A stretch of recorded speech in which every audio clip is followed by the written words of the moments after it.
Why have you advised your wife to invest in index funds after your death rather than Berkshire Hathaway? I believe Munger has counseled his offspring to, quote, not be so dumb as to sell.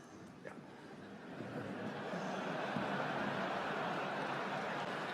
She won't be selling any Berkshire to buy the index funds. All of my Berkshire, every single share, will go to philanthropy. So that I don't even regard myself as owning Berkshire.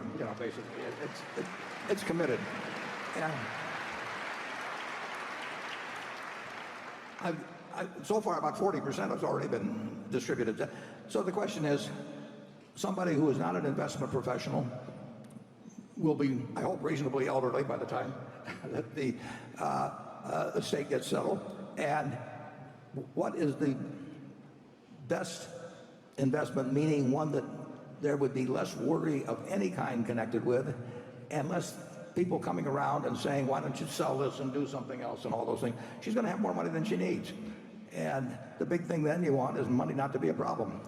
And there will be no way that if she holds the S&P, or virtually no way, absent something happened with weapons of mass destruction, but virtually no way that she'll have all the money that she possibly can use. She'll have a little liquid money so that if stocks are down tremendously at some point, they close the stock exchange for a while, anything like that, she'll still feel that she's got plenty of money. And the object is not to maximize. It doesn't make any difference whether the amount she gets doubles or triples or anything of the sort. The important thing is that she never worries about money the rest of her life. And I had an Aunt Katie here in Omaha, who Charlie knew well, and worked for her husband, as did I. And she worked very hard all her life and had lived in a house she paid, I don't know, $8,000 for at 45th and Hickory all her life. And because she was in Berkshire, she lived to 97. She ended up with, a few $100 million. And she would write me a letter every 4 or 5 months, and she said, "Dear Warren, I hate to bother you, but am I going to run out of money?" And I would write her back, and I'd say, "Dear Katie, it's a good question, because if you live 986 years, you're going to run out of money."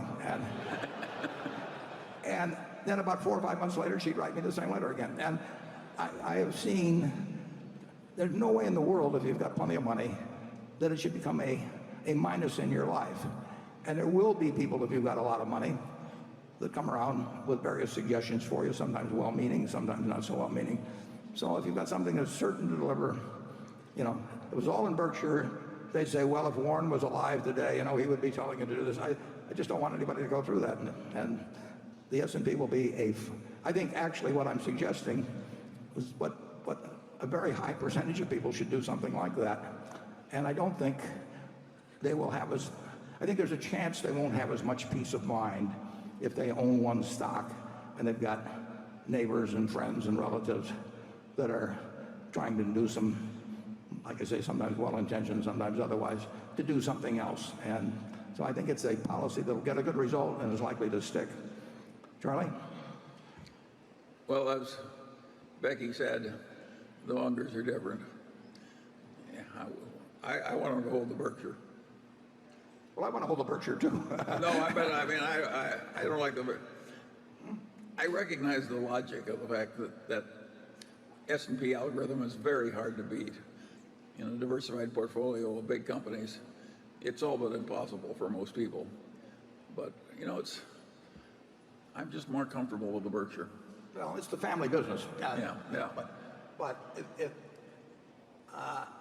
I've seen too many people as they get older, particularly, being susceptible and just having to listen to the arguments of people coming along. If you're going to protect your heirs from the stupidity of others, you may have some good system, but I'm not much interested in that subject. Okay.